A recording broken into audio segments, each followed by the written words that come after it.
చేయని నన్నే ధరించావు. పాపమే చేయకుండా రోజు గడపకున్నావు. బహిరంగ పాపాలతో బ్రతుకు నింపుకున్నావు. బాహాటంగానే నన్ను సిలువ వేశావు. సువార్త చేస్తావని నిన్ను శుద్ధునిగా చేస్తే అందరిలో అవమానమే మిగిల్చావులే. రక్తమిచ్చి బ్రతికిస్తే భక్తి లేక బ్రతుకుతావా? ఎక్కువైన దండనకే పాత్రుడిగా ఎంచబడతావా?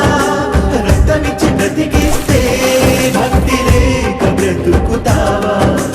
ఎక్కువైన దండనకే పాత్రుడిగా ఎంచబడతావా?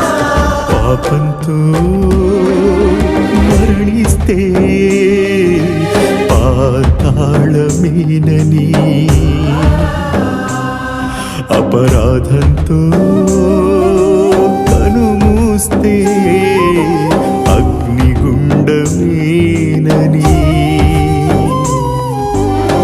ప్రాణమిచ్చి పాపమంతా కడిగానుగా. వాక్యమిచ్చి హృదయ శుద్ధి చేశానుగా.